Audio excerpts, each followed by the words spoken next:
everybody, and welcome to episode 37 of the Hunger for the Hustle podcast. Today is a special episode, and I am joined by a man who I just cannot thank enough. He's brought so much value to my business and taught me not just how to kind of launch an online e-commerce business, but how to skyrocket it. And actually, I'll never forget one thing he said to me when we started working on my business about it's a two-stage rocket. And I didn't quite understand what he said at the time, but I'm glad I stuck with him, because Nik has just been instrumental in getting my business up off the ground, and now it is absolutely rocketing. Nik is an e-commerce expert, he really is, and he packs a punch with what he does. He is just an expert on launching and turning around and keeping going, more importantly, stores like on platforms like Etsy, Amazon, eBay, and Shopify. So it is with great pleasure I welcome Nik to the show, live from Cyprus, I believe, if I'm correct. Yeah. Nik, how are you, mate? Hi, Jake. How you doing? Great to be here, and I feel proud and honoured to be part of this podcast, and hopefully bring some value to your viewers and listeners. So I'm absolutely raring to go. Great. I was glad to have you here, and I'm sure you're going to bring some value. Like we said, this episode, and Nik put this to me, the e-commerce gold rush, and it really is a time of a complete gold rush for people in the e-commerce sector. Not just because the internet has now, of course, reached a level of maturity that makes it a level playing field for everyone to be a part of it. When the internet first came around, it's been in our homes for 15, 20 years. It's been on our hands arguably for 5 to 10 years. But if you just went back 15, even 10 years ago, to get started in the space, you really needed to have quite a specialist set of skills, coding skills. If you didn't have that, then you had to employ people, which usually came at quite a high cost. Now, today, it's become a lot more easier to start your own platform. Everything is a bit more plug and play, a bit more click and go.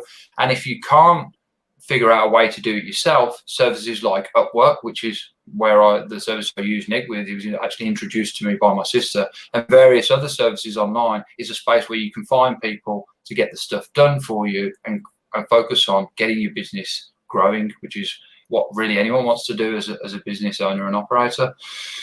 Now, Nik, I think it would be great for our audience, and actually it'd be great for me, because I've never asked you this question in the years we've worked together, to know how you actually got started in e-commerce and what your kind of backstory in that is.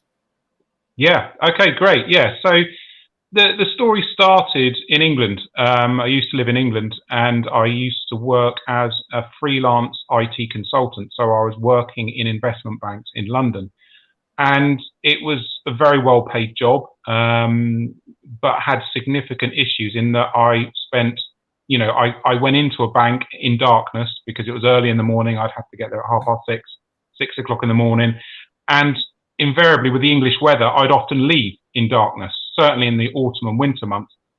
So, you're stuck in a bank all day, earning a lot of money, but you don't see daylight. It's not very healthy.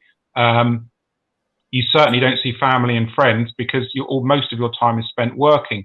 And whilst I was doing this job, I loved it. I loved the job. I was always finding ways that I would do things better in the banks.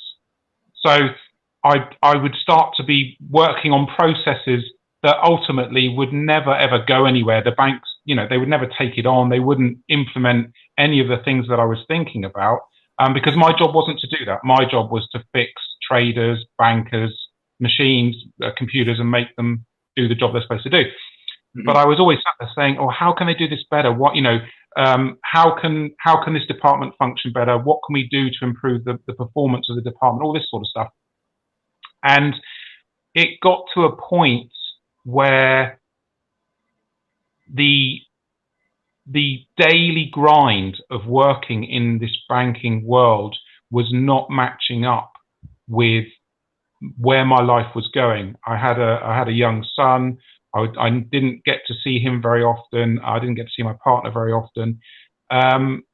It wasn't a good work-life balance at all. So we decided to take our resources. We decided to take our money, the money that we had, the house, the car, and shoot for a new life. Literally take the resources, turn them into money, and leave. Wow. So we looked at a short list of places. I can't remember off the top of my head all the places, but I think we were looking at Italy, we were looking at the Far East, we were looking at India, we were looking at some other islands and places much more idyllic than England, which is a very yeah. as far as weather goes, it's a very heavy place. And there's no sun, and I need sunlight. I need to be out in the sun and the warmth. So in the end, we decided to go to Greece, and we actually went. We left in November 2013 to a tiny remote Greek island called Icaria. Nobody's heard of it, and whenever I say, "Have you heard of Icaria?" No one's heard of it. It's crazy. There's only 8,000 people on this island. There is virtually no commerce whatsoever. You've got shops, you've got bars and cafes. But if you're someone who's about to get into e-commerce and you want to surround yourself with people that will fuel you and inspire you, this island's not the place to go. It's the last place you want to be. It's a communist island. All the businesses kind of run together. They have the same prices. They all kind of sell the same things. It's the last place you would go to set up a virgin. Yeah. So we arrived in Icaria. We had some money because we'd sold our house, sold a car. I left my job. We put everything into two giant wooden boxes. My half brother shipped those out. He runs a packaging company. He shipped them out to where we were in Icaria, and we landed in Icaria. We got there on a ferry, and literally our boxes were in transit. We turned up at 2 in the morning. The ramp went down on the ferry, and there were goats and taxis, and we were just like, what have we done? What have we done? So anyway, we arrived at the island, and over the weeks and months, the money quickly depleted. We had several thousand euros, and the money went boom, boom, boom, boom, boom. It went down very quickly. We were sat going, what are we going to do? What are we going to do? I was scratching around for odd jobs here and there for 10 euros, £10, £20, just no money. The money was going down. And the first thing that we discovered was that in a garden, there was a garden near where we lived, and in the garden was 3 50-year-old broken, dilapidated pedal boats. You sit in them, you get 4 people in them, you sit in them, and you go off round the bay in the sea, and that's the deal for those. Anyway, it hadn't been used for 50 years. Sorry? I know the ones. Great fun. I spent many hours getting sunburned and enjoying myself on those. yeah. So there was 3 of those covered in leaves and bushes, and they were black. The sun had burnt them black. Wow. And there was a couple of canoes as well. So we took a chance, and we invested about £2,500 into repairing the 3 boats and the 2 canoes, and we took 6 weeks to repair them, and then we took them down to the local village where we had, we didn't have it, but there was a shop. There was a small shop. So we rented the small shop, and we put the boats in the bay with the idea of the business to rent the pedalos to the tourists that come in the summer. Little did we know that the tourist season on this Greek island is 2 months. Excuse me, 2 months, not 6 months like it is in other Greek islands. 2 months, because most of the tourists that come there, they're Greeks, and their holiday is in July and August. They all come at the same time. So we spent this €2,500, and in the end, it turned into about €4,000 of money. So €2,000 spent, €2,000 profit. But it was something. It started us off, and it was an exhilarating experience, absolutely exhilarating. These boats hadn't been seen in the bay for 50 years. People were really happy, and the old people remembered the boats. It was fantastic. It was a success. for me in respect that it brought something to people and we made a bit of money. Yeah. So that was finished then. The season was over, the tourists went home, and we were thinking, God, how do we've got no money. We've only got the money that we've made and a little bit in reserve. What do we do? So we were sat on a beach one day, the beach where we were doing the pedalos, and Steph, my girlfriend, looked down at the ground and said, oh, these pebbles, these stones, they're so lovely. They're really nice. And we sort of looked at each other and said, I wonder if you can sell them. I wonder if it's possible to sell stones, little beach stones. So I looked at it and we made necklaces. I started to pick stones that looked nice. I varnished them. I drilled them. I put cord on them, and I opened an Etsy store. So this is the entry now into my whole e-commerce world, was Etsy. I put 20 necklaces up. They took me hours and hours to make. We sold one after a month, and I was like, oh, this isn't too great. And it's taking me a long time. I'm not really earning money here. So then we thought, what if we take the pebbles, forget the necklaces. What about if we take 20 pebbles, find 20 of the similar size and shape, and just sell the stones? So does someone want to buy 20 stones? So we started to list on Etsy sets of 10, sets of 20, sets of 30, little stones, 1 centimeter, 2 centimeter size, but all of the same size and dimension. So they look really nice. And a couple of weeks passed, no sales. We got up to 30, 40 items, 50 items in our store. And then, honestly, one of the most amazing moments in my e-commerce career so far, I logged into Etsy. And when you make a sale on Etsy, I don't know, some people will know, some people may not know, it makes a cash register noise. It goes ching, like that. Yeah, which is what I use. Yeah. It's great. You come to love it. Yes, you get addicted to this noise. Anyway, I was sat there and it cha-ching like that, and I sat back and thought, oh wow, we've sold something, and it's got to be something. It's got to be something to do with the stones, because the necklaces they hadn't sold. I knew it wasn't a necklace, and I looked at the order. It was for £43.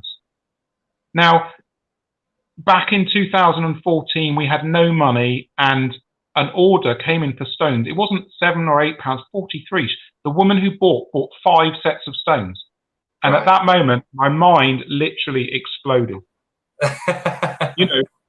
You can walk along a beach, you can pick up stones. It's a lot of work. I'm not saying there's not a lot of work involved. There is. Yeah. And then we were off. I was fueled. I started to put more items into the store, 50 items, 60, 70, different colors, different sizes, and then big stones, big round ones, all these different types of stones. And the sales started to go faster and started to turn over more money. And then I started to move into 200 stones, 300 stones, 500 stones, and then started to understand what people were doing with these stones. So, people were using them. Yeah, people were painting them, and they were making them, using our stones as part of their own business because they were artists. So we started to understand, hang on, people are using these to make money themselves, and people were making necklaces out of our stones. And there was and another thing that people did with big stones, like they're 2 or 3 inches long, they were using them as mandala. So they were painting beautiful designs on them and then literally selling the designs on the stones for 50 quid, £50, £100. So I would sell them the stone for £8. They would sell the stone for £50 or £100. So once I'd realized that there's more than one way to skin a cat with simple beach stones, I then started to learn about something called twisting, which is where I took beach stones and started to twist the meaning and the definition of that stone into something completely different in different markets. So I'd take one stone, which for someone would be a necklace. That would be one listing on Etsy. Then I'd take that same stone and SEO it, search engine optimize it in a different way to someone completely different who paints pebble artists. So from one beach stone, I could make 3 products. Very smart. Yeah. And then from, you take a set of 100 stones and all of a sudden, someone's making necklaces from them. Another customer is using them as sensory play for children. Right. Then someone else is using them for therapy work, touch therapy for people who need help with their cognitive abilities and rehabilitation. And then other people are using them in Zen gardens, so miniature gardens with little trees, and then they use miniature stones to complete the scene. So I know it sounds crazy. I know people might be laughing, going, "Stones? What's this guy talking about?" But it was an insight into what is possible from the most humble of beginnings, and then that started to get me to understand the inner workings of Etsy as an e-commerce platform and what you need to give Etsy to succeed. And from my own store growing, after a year, I just said to myself, I know enough about this platform. I come from an IT background. I've learned about how SEO works on Etsy. And more importantly, which I know we're going to discuss probably in some detail, is what I call the hidden hand of e-commerce, which is something called quality score. And quality score is the secret to e-commerce and succeeding on platforms like Etsy, eBay, Shopify, Amazon. So I was working with Etsy, feeding Etsy with my stones, and people were coming forward and buying them for all kinds of different reasons. And then I realized I was also analyzing the business from a learning perspective, at getting myself almost subconsciously ready to start teaching other people how to build their businesses and succeed on Etsy. So in December 2015, which was a year after we'd set up Etsy, I set up on Upwork, which is a freelancer platform for freelancers to teach what they know and earn a living. And I started with Etsy. And I got my first client. It's quite funny. I got my first client in January 2016. I set up in December. I started in January with my first job.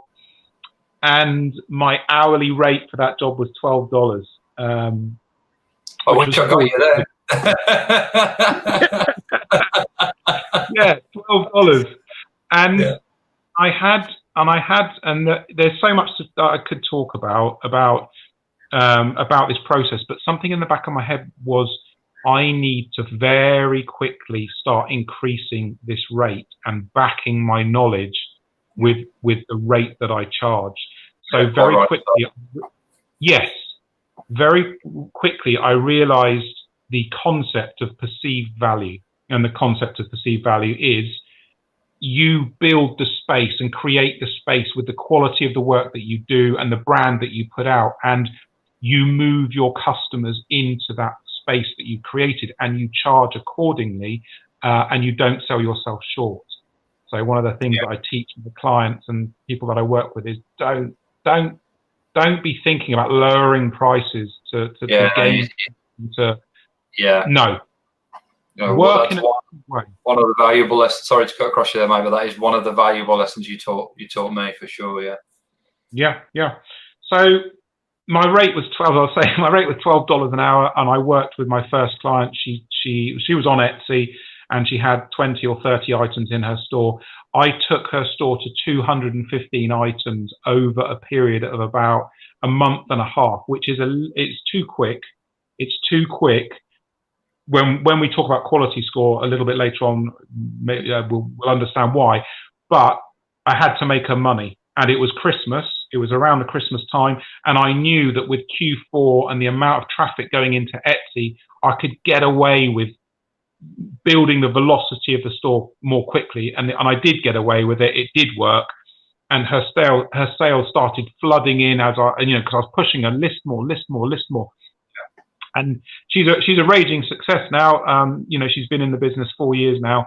But the point was that my first clients cemented the learning around listing items and SEO and quality score, and it worked. So then I moved on to my next client. She left me a lovely review, a glowing review, which then gave people more confidence to approach me to book me themselves. So I think I did one more client at $12, and then I moved to $15 an hour. And within 3 or 4 weeks, it was $18. And then a month later, it was 20. A month after that, 22. And then very consistently, I kept pushing my price as the reviews came in and the quality of my work bore out and people were making money. Then that immediately allowed me to back myself based on the work that I'd done. And I really started pushing my rates up, and it went through 25, 30, 40, 50, 60, 75. And now, as we talk now, my rate on Upwork for my clients is $90 an hour in my consultancy, and my consultations, which are an integral part of growing my clients' businesses, are $500 each. So a lot, worlds away when my consultations were $50 and my hourly rate was $12. It's just light years away. Yeah, so, in a real short time, really. I mean, if you transferred that to the business corporate world, you would never get a pay rise like that in that time of that scale. So it just shows you what you can do with the freedom of entrepreneurship, e-commerce, and the internet. And sorry, Nick, was there something you wanted to finish that up with, wrap that up with? Yeah, I was just one of the biggest lessons I learned about literally growing a business and consultancy, e-commerce business and consultancy from stones on a beach, is if you've got value to bring to people, don't ever think about lowering your price. Push your price up, create the space, move your customers into that space, and deliver on all your promises. And a really important thing to remember is, and I know that no one will know this, and I'm going to say it now, out of every 10 clients that come to me on Upwork or privately, I only take on 3 to 4. So 6 of the clients I won't take on because they are not a good fit for my system and process, which I know we're going to talk a bit about. So you know, clients vet you, clients interview you to see if you're a good fit for them, but you must vet the client to make sure they are a good fit for your system and process. Don't take a square business and try and fit it into your round system and process hole. It won't work. So in conclusion, that's what I'd like to say about that. Well, I'm glad, great story, and I'm glad I asked, but I'm also glad that I'm one of the 3 or 4 that you know, fitted into your business model, because you know, I had a business, you know, my business Paddock Blade, which is, it's funny, you know, talking about businesses that and perceived value. You know, you started a business essentially from stones, rocks on the beach, and transformed and transpired that into what do these actually have as value, and what are the vast amount of things that people use them for. I have a business called Paddock Blade, and they say, you know, there's money in muck, there's money in shit, some people say, and there really is, because I sell a machine that people tow behind them through a paddock or a field instead of picking it up with a shovel and barrow. That's how they pick up the horse manure. And people just frankly can't believe that that's the business that I have, and it does pretty well. But you've got to think, I think a lot of the times, yes, you're selling, okay, a manure collector, rocks, stones, but what's the actual value that you're bringing to the person? You know, okay, people are buying my manure collector, they're buying a piece of metal, that's what they're buying, but what's the value it brings them? What are they actually purchasing? And they're purchasing something that's going to save them time, effort, and money in the long run, which is something, you know, 3 values that people always want for your stones. It's amazed me, actually, the amount of purposes that they have. Natural therapy, sensory, kids, you know, and you've got to look at that, particularly, you know, if they're kids with perhaps special needs, you know, the value that you're buying there to improve the quality of their health and life is just absolutely priceless. So yeah, never, and it's one lesson you drilled into me, mate, when we first started speaking, never lower your price because of how the rest of the market is behaving. Someone has got to be the premium, someone has got to be the best. And to that point as well, never undervalue yourself for your, particularly if you're offering services like you do and I do, and some other things. If you're offering services, never charge less than you believe you're worth, because that's just going to lead you to feel unhappy and probably a little bit unmotivated in the services you're supplying, and that's not a fair transaction for you or the person that you're working with. I think two important things to mention there as well. Etsy and Upwork, you've heard me and Nick both mention them. For anyone who doesn't know, you've obviously, there wouldn't be many people watching who haven't heard of, the big ones, Amazon, eBay, and Shopify. Etsy it's more of a, in fact, Nick, I'll let you describe what Etsy is, because I must admit I don't have much experience on the platform. Yeah. Etsy is a handmade marketplace. It's a marketplace that started in 2005 and positioned itself uniquely at the time as a place that you could go on the internet to buy a vast myriad of products that are handmade by people like you and me. So it gave people an opportunity to open a shop, very easy way into e-commerce, to open a store, start making stuff, list it, and sell it. So it had a significant investment. This was the difference between Etsy and pretty much every single competitor that's tried to come along and compete with Etsy and failed. Etsy had a significant investment into it in the early years to get it going. So they could scale. They had the money to scale, and it's turned into a .com global website that now has about, I'd say now it's over 70 million buyers and around 3.8 million sellers. So compared to eBay and Amazon, it is still a fairly small fish. However, it is growing at a rapid pace. And now it's changed. Etsy has blurred the lines between what they deem as handmade. So, whereas in the early days, where in the early days everyone was just handmade, but now you get sellers on there. You get sellers that sell stuff that isn't handmade. People are selling stuff. They'll take something from Aliexpress, they'll list it on Etsy. That's against Etsy's rules. But if you take an item, if you go and buy something from AliExpress, like a purse or something for $2, and then you get that purse in your workshop or in your wherever you're doing your Etsy shop, and you put a little flower on that purse, you either knit a flower or you stick a flower onto it, that item then becomes handmade. That is Etsy legal to sell. So it's just smart business.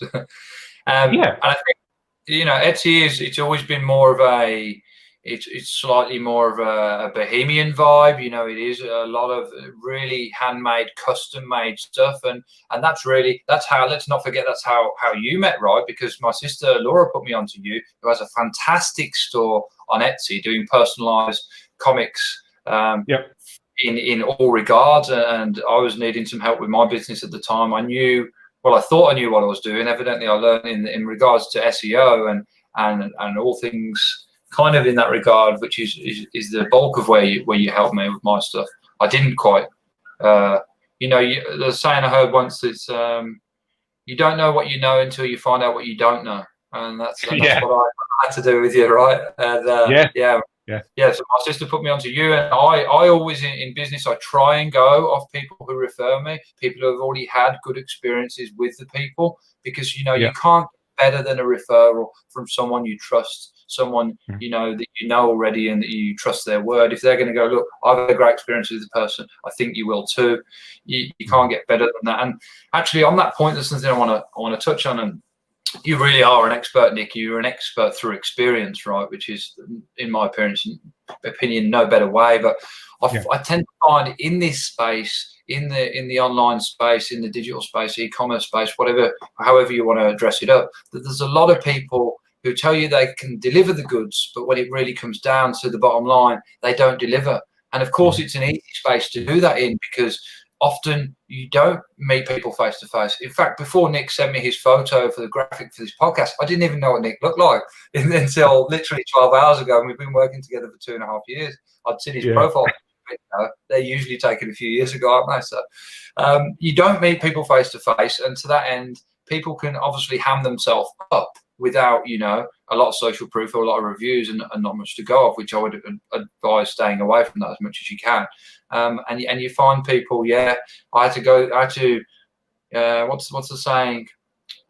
Sort through the chaff so you can find the wheat, or something like that. I've stuffed that up, but essentially, I've got a better one. I had to kiss a few frogs until I could find a princess. I almost said princess, and that's what it's like sometimes in this space. But you always want to go off people who've had a good experience, who are doing the same things as you, and are referred. Well, Nick, I want to touch on, you know, why I've already kind of nudged on it, that why this is a great time to start get involved in e-commerce, and there's droves and droves of people doing it. I think there's a few reasons for that. You know, it's a time where a lot of people have got quiet. It's been a time for people to learn, look at things, perhaps side projects they wanted to do while they've had time away from work. It's given time people to find their passion, I guess, and realize that perhaps, you know, you can turn that into your paycheck. And with the rate that the current e-commerce has grown in this time, and there's a big knock-on effect from that. You know, logistics has grown; it's had to. You know, delivery has had to grow to keep up with the trend. Manufacturing, in many regards, has had to grow to keep up with the trend. Even things that, you know, you don't really think about, like packaging, and then the people who make the packaging and the people that supply them the raw materials. There's been a lot of growth in this that I think people don't always take into account, and it's really fortified for me, and I'm sure anyone else out there that has an e-commerce store, that, you know, this stuff is only ever going to grow. It's not going to go away. And in a time when the rest of the world has shut down, e-commerce online shopping has just exploded. Yeah, it has. It's a sequence of events that have sort of, we you know, there's a lot of change going on in the world, and, you know, the COVID coronavirus situation at the moment has drastically accelerated the human experience into something new. You know, without going into, we're not going to go into the coronavirus itself, but it's created a whole new possible world of living. So you touched on passion, and people who have been working in offices every day and, you know, doing the 9-to-5 grind they were locked down for weeks or months, and, you know, they were looking at their passions and things that fuel them, things that drive them, and then saying, well, you know, can I make a business out of this? Okay, if I can make a business out of this, where do I take that business and launch it? And then invariably people start coming through to Amazon, Shopify, Etsy, eBay, and invariably I then see them. So, you know, I cannot tell you. I'll give you a little statistic on Upwork. If I'm looking to see what jobs are available for Etsy, for example, I'll just type Etsy in, and it will bring up all the jobs with the word Etsy in the title or the description. Pre-COVID, at any one time, there was about 180 to 220 jobs available for me to look through at any one time. Now, right in this whole second wave of coronavirus, there's 450 to 480 jobs every single day, and they're just constantly cycling through, new jobs coming in. So people have really realized that there is an opportunity here, and there's an opportunity because the nature and way we do business is now really changing quickly. You know, in England, you see high streets shutting down. The stores that were on the high streets no longer can afford their rents and rates because they're based on an archaic, backward system that can no longer support itself. The system itself is dysfunctional. The rates are too high. The rates are controlled by councils that are inefficient, bleeding money left, right, and centre. And all the while, you've got this e-commerce behemoth, this machine that's just really erupted in the coronavirus era, and people have started to ride the wave. They're like, well, I don't want to do this anymore. I don't want to go, you know, travel miles to an office to work with people that I don't really care about, to sell a product or service that I'm not massively interested in. I'm going to look at something else. So there is a there is a change in the world, and there is a change going on in people themselves, where they say to themselves, I want to feel better. I want to feel better. I want to try and be better, and I want to try and do something that's worth more in this world, worth more to me, worth more to the people that I work and live with and have relationships with. So I'm seeing them. I'm seeing these people coming through, and the good news for me, sobering news for them, is it's not straightforward. Yes, the opportunity is there, but it's not easy. It's not easy. There are exceptions. There are exceptions to that rule. Like in March and April this year, Etsy literally got flooded with people buying masks. Yes, of course. I think the figure, which I still can't get my head around, mask sales on Etsy, this was a couple of months ago, the last earnings report, actually, Q2 earnings report, was $77 million was spent on Etsy for masks. Just on masks. Yeah, it doesn't surprise me at all. I saw that come in, and I started my own little mask store as well. I just had to. Yeah, and Etsy, no, that's right. Etsy had to actually clamp down stores' visibility so that they weren't found in search, and they couldn't sell masks because they had a backlog of 200 orders, 300 orders, and that was looking really bad for Etsy. Yeah. So there was a big. There are exceptions, but generally speaking, it's not. It's as with everything. It's not easy. You've got to do your homework, and you've got to understand what the platforms that you work on, eBay, Amazon, Shopify, Etsy, what they want from you. So I get a lot of people coming to me. They've opened a store. This is literally what I'm seeing over and over again now since about August. They come to me. They've got 20 items in their store, and they're saying it's not working. It's not working. They've literally opened 2 weeks ago, and they put a few items in their store, and they're saying, "Nick, help me. It's not working." Of course, it's not going to work. If you had a shop on a high street and you'd been open 2 weeks and you had 20 items, would it be working? No, it wouldn't. So, yes, there's a big change. People are grabbing. It's almost like a lot of people, from my experience, are leaping blind. They've got ideas. They've got something to work with, but no idea how to implement it or what the platforms want from them. Because these guys, Google, and the 4 platforms I keep mentioning for e-commerce, Google and the 4 platforms, they're the gatekeepers. They're the gatekeepers. These guys hold the quality score, which I hopefully we'll talk about. And you have to understand how you get that quality score to make a success of your business. Absolutely. Nick, I'm going to have to say this right. We're going to have to make this into a 2-part thing. I hope you're happy to do that. Okay. We've got so much to talk about here. I very quickly realised we're not going to fit it into the hour. Okay. So yeah, we'll come with this with another part. We're already at 40 minutes in, and I just know you have so much more value. And I think it's important not to rush and try and condense all this in here. There's a lot more to talk about, a lot more value for the audience. So you might have already noticed I've already changed the ticker at the bottom to part 1. So I didn't, but good.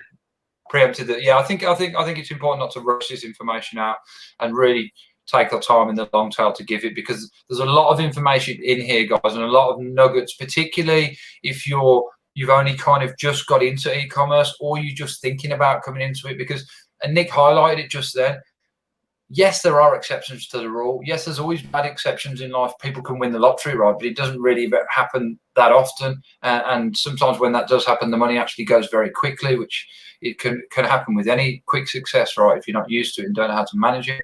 But the thing that Nick touched on there, in most cases, if you had a store for 2 weeks, 2 months, even a few months more than that, really, it takes a while. And 2 massive ingredients that you need to have as a business owner and operator is patience and persistence. I learned that pretty early on. There's peaks and troughs. It's a roller coaster owning your own businesses. It's not easy, and don't let anyone tell you it's ever going to be easy, because frankly that's rubbish. There's peaks and troughs. It's a roller coaster. There will be times, no doubt, I can tell you that from my experience, where you think, oh, do you know, I might quit this and just go back to working for someone else because I'm in a little bit of debt here. Things aren't working out, but it can change around so rapidly. You know, there's always a tipping point, and when that tipping point comes and things start evening out and then sway the other way, you know, I took my store, Nick, from when you started working with me, which I think from memory was about 2018. Certainly wasn't much earlier than that, and I was getting perhaps, you know, I'll be transparent and honest here. I have $1,000 item. I was getting perhaps 2-3 sales a week, and now that's, you know, a daily thing, which is just. But if any point along the way there, you know, I don't tell you this to brag, guys, to the audience. I'm just delivering you the facts so I can deliver the message inside those facts and tell you the story. If at any point along that journey of me going from 2 to 3 sales a week to 2 to 3 a day, I had quit when the times were crap and weren't good and were a little bit, you know, bewildering, then I wouldn't have got to this point where I am today. So it's important to have patience, persistence, and keep your head in the game, particularly when, you know, other people around you might be saying, hey, are you sure you can do this? Are you sure it can work out? And, you know, finding people like Nick, getting people on board who can go, hey, look, you know, you've only been doing it 5 minutes in the macro of things, which, you know, I know you've told me a few times, Jake, don't look at the micro, look at the bigger picture. You know, we need a bit more data here to actually be able to analyze this and make good decisions on it. Mm-hmm. So yeah, great points. And let's talk about that, Nick. I think it's timely to talk about that. You know, not just building stores and getting them going, but keeping them going and then perhaps turning them around when they are failing. Mm-hmm. Yeah. So, you know, the gatekeepers, as I say, you know, Google and the 4 platforms that I talk about, work on something called quality score. So when a store opens on Etsy, you list your first product, and as soon as you hit publish on that product, it is a signal out into the Etsy algorithm and the marketplace on Etsy that you are live, you have opened, you exist as a store. So Etsy comes in and it looks at your store because you've listed a product, and the product starts to exist on a timeline. So second by second, minute by minute, hour by hour. And let's say this is unlikely to happen, but just for the purpose of the exercise, to keep it simple, the store's got one product, and I'll just say, guys, don't think that a one product store on Etsy is going to work, because it won't. But just for the exercise, so the product exists in the store, and nobody buys it. No one buys it for the first day, the second day, the 5th, the 10th, the 15th. No one buys the product. Also, nobody clicks on the product or favorites the product. They don't do anything with it. What happens is, when that item is listed on Etsy, it has something called a neutral quality score. Doesn't sound particularly great, but it is really good. I'll explain. I know we're going to do a part 2 now, which I didn't realize, but great, because it gives me a bit more room to explain this stuff. And this is the mechanics of how you succeed. So some people might not be that interested in it, but I'm hoping that the people that are sticking this far and then go forward into the second part will want to know how this works. So this listing, the one product, it's not selling, no one's favoriting it. There is no social proof back out to Etsy that this item is worth anything. No one's buying it, no one's doing anything with it. So what happens is it attracts a negative quality score. So the listing starts to go down in its value to Etsy. There's no point in Etsy looking at it because it's just not selling. So someone typing in, let's just say it's a silver ring. Someone typing in silver ring, to start with, Etsy would have been showing it because it doesn't know whether people like it. Well, now it knows that nobody's interested in it, and down it goes in terms of quality score, negative quality score. It has a negative value. So change that over to a listing that you put one listing in, it gets a couple of views, then a day later it gets a favorite, and then a week later or 2 weeks later it sells. Well, Etsy gives that a positive quality score. So that listing has a value because it's been proved. This product has shown Etsy, I work, I've had favorites, I sell. Etsy boosts it, it lifts it in search so that more people can see it and more people can buy it and make Etsy more money and the seller more money. So that, out of the two things, growing a store, as you grow naturally, most stores will put 10 products, 15 products, 20, 30, 40. It's a start. You will probably make the odd sale out of, provided you've got a product that people want to buy, you've done a bit of research, you've done, you've come up with an idea. Just look at Etsy if you want ideas. If you want to know what's selling, look on Etsy. It's not difficult to find things to make and sell and twist to your own style to sell. So people start and they get going, but then they never realize what I talk about, the hidden hand in e-commerce, which is quality score. It's not SEO, guys. I have people coming to me all the time going, SEO, SEO, SEO. It's not SEO in the long run that makes you succeed. It is quality score. Quality score feeds SEO. Only at the very start on Etsy or Amazon is SEO the big tamale, the most important thing. Very soon afterwards, you will realize you've got to get your products selling and selling consistently to feed quality score into your SEO, so that Etsy or Amazon then shows your product ahead of other products because you have the social proof or quality score backing your product to put it there in the first place. So sellers open their stores and they make a few sales, but they fall over because they don't realize what's going on. They think that 30 items or 40 items is enough in their store, and they can just make a new item, put it in their store, 2 items, and just grow like that. And it doesn't work. If you want to see this in action, go to look at Etsy and just pick 20 random stores and look at how much inventory they've got. I promise you, all the stores doing the big sales, the big bucks, the big volume are going to have well over 100 items, usually over 200 items. And this is to do with quality score. So the growth side of it works like that with quality score, but also there is, that more often than not, I see people that are failing. So people that have tried to grow their store, try to make a success of it, and it's not working. It's not working. So when they turn up to me, they've usually been to a consultant or 2 consultants before they get to me. They've watched YouTube videos and many other things. They haven't found the answer. And they haven't found the answer because the people that they've gone to, like you said earlier, you kind of got to make sure you find the right person. They've been telling them the wrong thing. And that what they tell them is usually you can SEO your way out of the problem. It's not true. You cannot SEO your way out of a failing Etsy or Amazon store. It is never going to happen.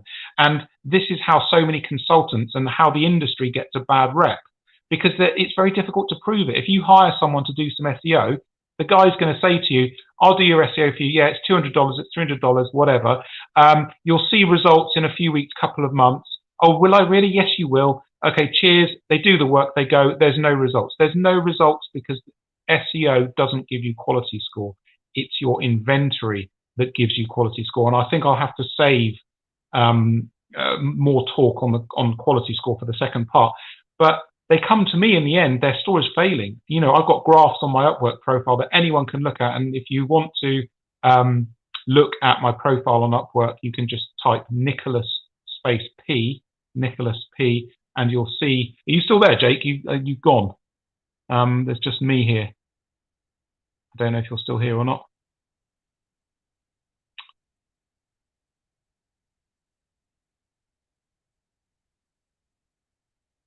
I'll presume I'm still here. I can't hear you, Jake, but I'll presume I'm still here. So people come to me when they're failing and when their business is in trouble, and it's because they haven't realized that the way they need to fix their business is with quality score. So just one moment. I think Jake, did I lose you there, Jake? Yeah, you did. I'm back now, Nick. Sorry about that. Just a little bit of technical behind. Did you keep things going for me there? Yeah, I did. I wasn't sure. I thought, am I live? He's gone. Have I gone? I thought, yeah, you were still here, and I'm glad that you took the wheel for a sec for me there, and so that's a bit of host training for you. How about that? Yeah, absolutely. Yes. Okay. The last thing, sorry, I heard you say before I got interrupted there. Sorry about that, guys. Was that often people can have been to other people before they come to you for whatever reason, and that they've been given the wrong information, which is probably a bit detrimental to the business. So please do go on. Yeah. So, the work will be done by a consultant. He says, yeah, it's SEO. I'll do the work. And then they give them a random figure of weeks to months as to when the performance will increase. And of course, they then they get paid for their job. The client is in the glow of whatever the experience was and gives them a good review, and everyone moves on. The consultants and consultants freelance world is very difficult to prove that what you've done has made a difference and a success of the business. So one of my key factors in my business and what I do, and I'll get to talking about failing Etsy businesses in a minute, is proving what I've done.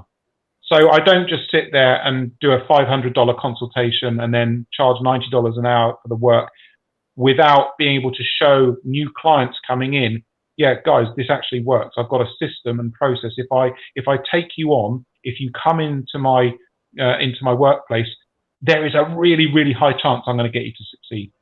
So I can back it up. I can prove it. I can show it. I've got figures. I've got stats. I've got clients that I can refer people to over and over and over again to show that I'm the real deal. Because the real deal, it's not easy. It's not easy becoming the real deal and not a guru, a YouTube guru and all this crap. Frankly, is confusing and misleading people. So so just quickly on the business. So the people come in and they're failing, and they come to me. Finally, they get to me, and sometimes I say no. I'm not going to take you on to take $500 from you, and I know I can do it if I want to, and then you not succeed. So if the business or the person running the business doesn't show me through my screening questions that I give them that they are able to walk the business and themselves through an incredibly difficult 6 to 12 month repair process, which I put my clients through, then I don't take them on, because it will fail. It will fail, and then that tarnishes my process and system and reputation. Yeah, and that's just transparency, isn't it? It's about transparency. It's about honesty, and it's about openness.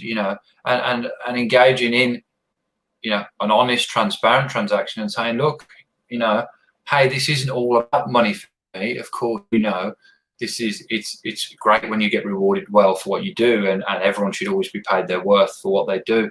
But it's not, money isn't the main driver for me. I'm actually here to help you. And if I don't believe I can do that, or that perhaps we're going to gel well as a right fit to make that happen, then I'm not going to waste your time. There's plenty of other people out there who will gel with you. And a point I would like to touch on, and something that you mentioned there, is I myself, I had dealt with other people before I sought out your help. Particularly yours was really, as I've said, to deal with the SEO of my business. It's since then expanded into a lot more, and there's a lot more that you do in the space for me now. But and the pricing, to me, it was more than I'd seen other people charging before.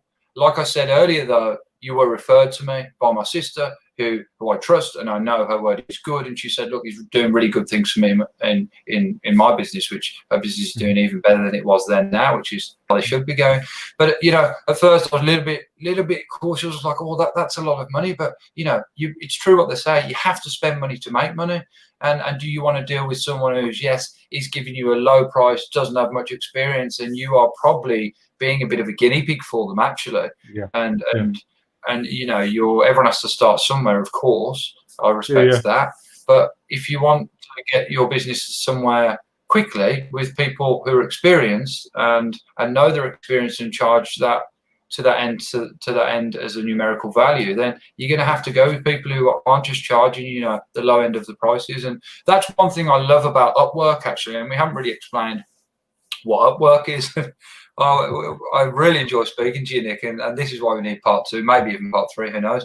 But Upwork is, Upwork does show everyone's social proofs. You type in what you need, and that can be anything in the digital space, from graphics, SEO, blog writing, website building, and it will show you the best people to do the job, their location, their reviews, and the feedback they've already had on doing exactly the same, if not very similar jobs. So it's a fantastic workspace to find people from anywhere in the world, and really, like I say, you want to go for the people who are charging a bit more, because if they've got the social proof and it's valid, then they're going to do you a better service. And people go, oh, well, $90, $50, $60, $70 an hour, that's a lot for an hour, but it's not about the monetary value. It's about how much value can that person bring to you in the hour that you're employing them for, right? That's what it's really about.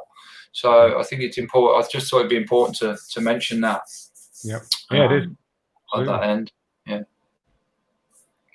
Yep. Now, where are we going to go next? I think it'd be good, Nick, to talk about, and what regard you want to speak about this in, whether it could be your own e-commerce businesses or people's as a whole. Actually, that'd probably be a good concept to wrap it up in. But challenges in this space, in the e-commerce world, challenges and failures that people come up against. Because I've said this many a time in the show, and I will say it for as long as I do the shows, because I believe it's something that is wholly true and just.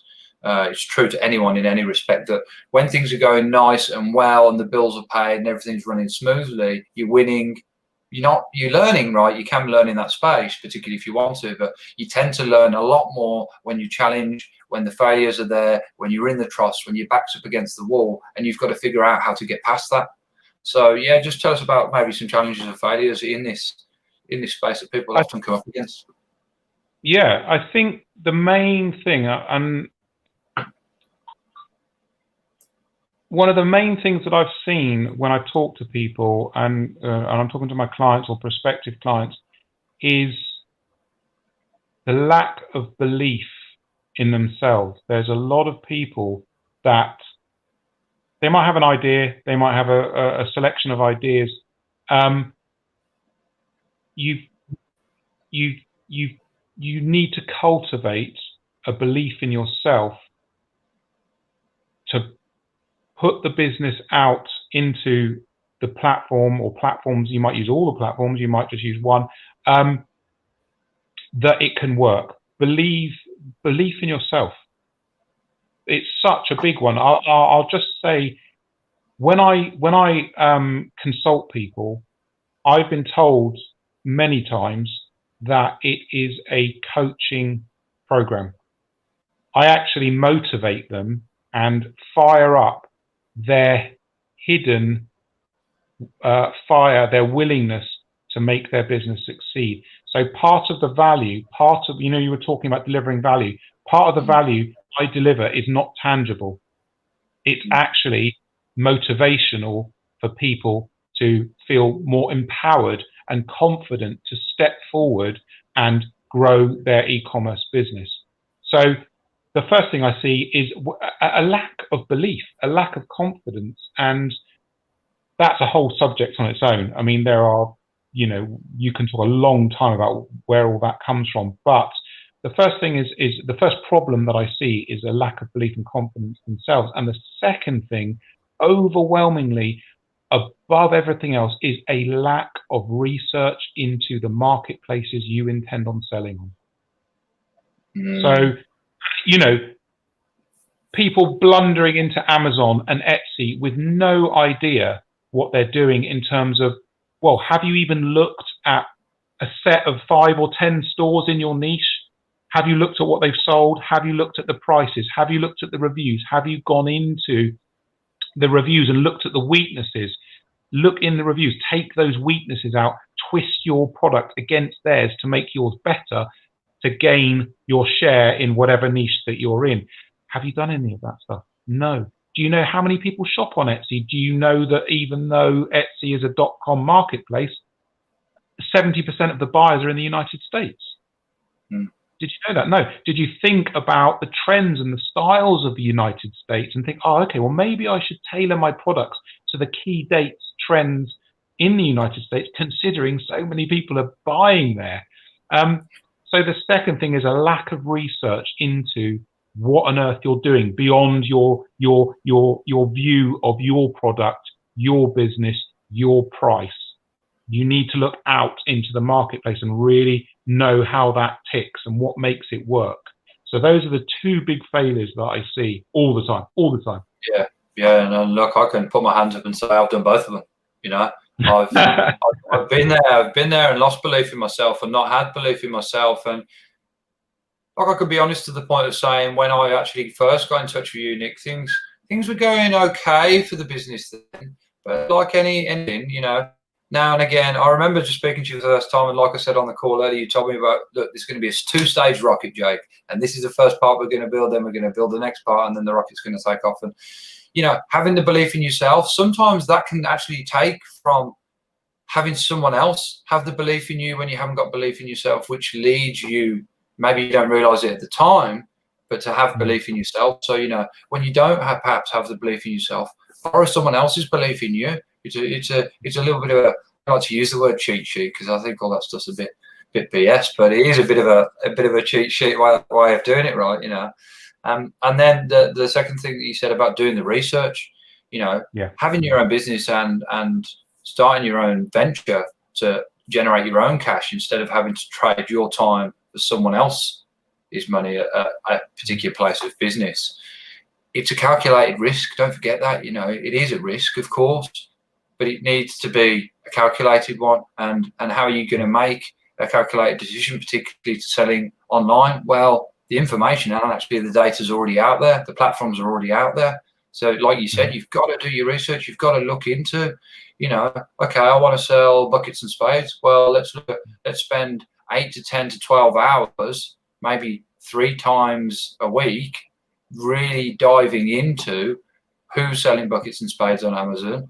You know, there's various tools that can show you, you know, the peaks and troughs of what they're actually selling and what times of years they're selling the most, and even what colors and sizes and shapes are selling, and what are they selling for. I remember speaking to someone recently actually, and they said, well, this particular product, it was a gym product, and they said, well, this product's selling for this price. And I said, yeah, well, but that doesn't mean it's selling, right? It just means it's a price, that it's a number that someone's attached that they're hoping to sell it for.